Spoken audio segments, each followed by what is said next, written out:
An Atlanta school is getting rid of the Pledge of Allegiance. Students are no longer going to say it at the start of the school day. You won't have to stand. You won't have to cover your heart.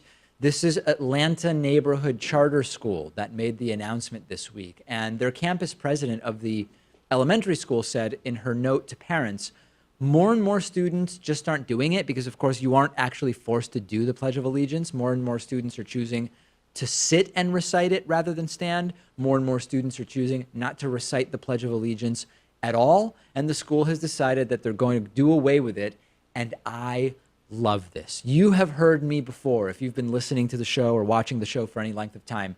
The Pledge of Allegiance has become nothing more than a jingoistic call to arms. It's yet another way to divide people. Are you with the flag or aren't you? And especially since the words "under God" were added back in 1954. Under God wasn't always part of the Pledge of Allegiance, as we've talked about before, but in 1954, the words "under God" were added. It has become a tool of an even narrower type of so-called patriotism. And I remember in elementary school, we did the Pledge of Allegiance. And I remember I was an immigrant from Argentina. I don't remember in kindergarten if we did it. But by first grade, we were doing the Pledge of Allegiance. And of course, being an immigrant and not really understanding anything that's going on, I wanted to fit in. And so when everybody stands and does it, I stand and do it. I didn't have any frame of reference to understand what is it that we are doing here. And then during my school career, I think in middle school, it became sort of it was no longer done at the school level. It was more at the individual class level. Like some teachers would do it and some teachers wouldn't. Okay. It became less official. But then by high school, I don't remember any Pledge of Allegiance by high school. And it just sort of faded away where I grew up, right? Which is very, very left-wing, Northampton, Massachusetts. In other schools, it's been a thing that still is done 100%. I grew up in a much more conservative community, and we did it during my entire school career, even into high school.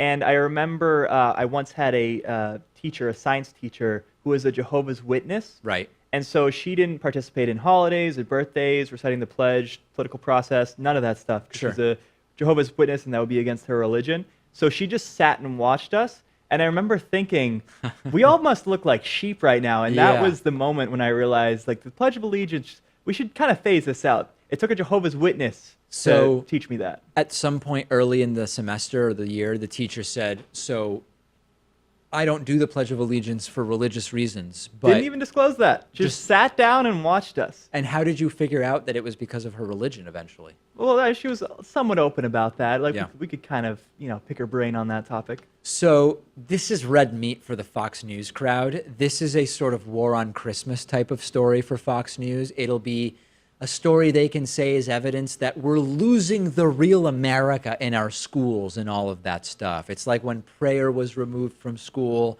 It's the first of many schools that are going to get rid of the Pledge of Allegiance. This pledge never had any meaning for anyone I went to school with. It wasn't even explained to us, like, why are we doing this? What's the point of the Pledge of Allegiance? What does it really mean?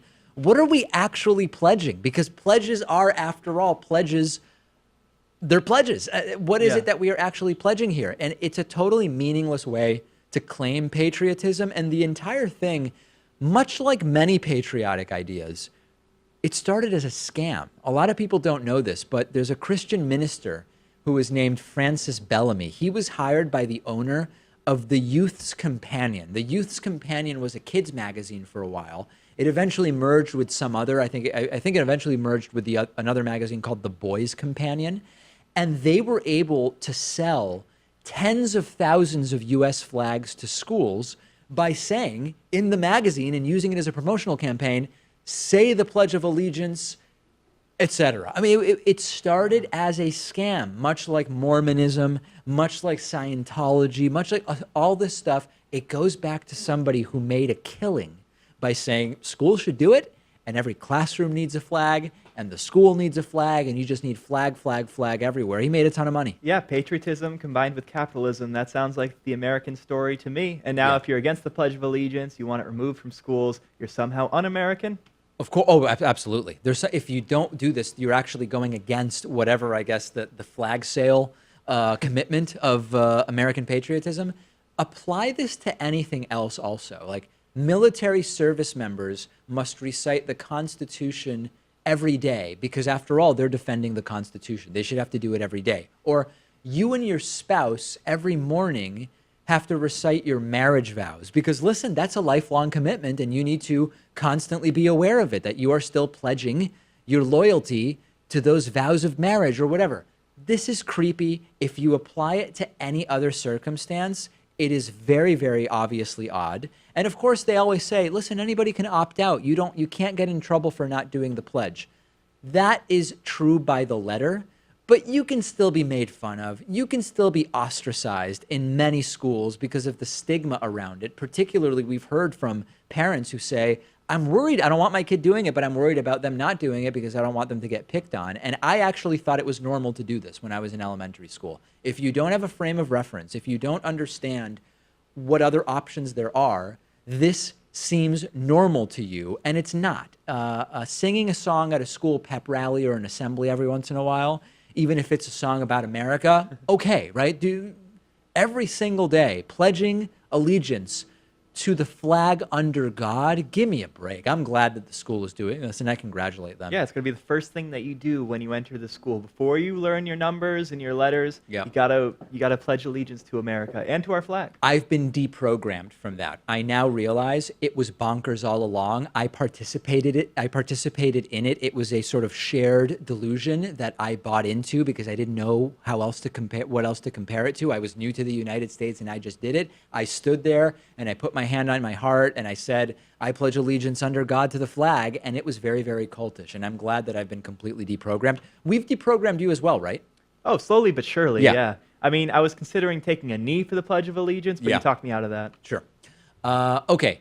We have such a fantastic program for you today. And on the bonus show today, we will be talking about more stories from my trip to New Orleans. There's a story that I'm going to tell, but I hesitate to tell it, Pat, because it is a little bit what comedians would call blue, even though it's not a joke. It's a real story when comedians talk about working blue. And I want to tell it because it's such a microcosm of some of the things I experienced in New Orleans. And I'm going to say it involves a bodily function. Can I just say that? Yeah, I was thinking instead of blue, maybe more yellow. Yeah. Fair enough. Okay. Are we giving too much away? People might know the direction it's going, but I am going to tell that story because I teased it on a couple of social media platforms, and people said, David, please tell that story. So we've got a fantastic bonus show for you today, as well as a great show overall. We will take calls, we will answer questions, and much more. Glad you're with us on this Friday. This episode is sponsored in part by BetterHelp.com/Pacman, which gives you access to a fully licensed and experienced psychologist or therapist through video, phone, and text. I know from the emails I get that in our audience, like in the broader world, there are people who are struggling with different issues in their lives, and many of them choose not to talk to somebody about it, either for financial reasons, for reasons of stigma associated with seeking out a therapist. And I think it's really important to do everything you can to get past that, because it's really important to talk to someone when you feel like that's the right thing to do. And what BetterHelp.com provides is, number one, the elimination of the stigma that could be associated with it. You work through video, phone, whichever method is best for you. You also will be able to save money compared to seeing an in-person therapist. And it is so easy to get started that I encourage you to go to BetterHelp.com/Pacman. A few questions that you answer, which will get you paired up with a therapist that meets your needs. You can always switch to somebody else if you don't feel as though the match is a good fit. And it is something that everybody should have access to. Go to BetterHelp.com/Pacman. It's easy to sign up. It's easy to get started. We've put a link in the description if you're watching on YouTube. And once again, that website is BetterHelp.com/PAKMAN.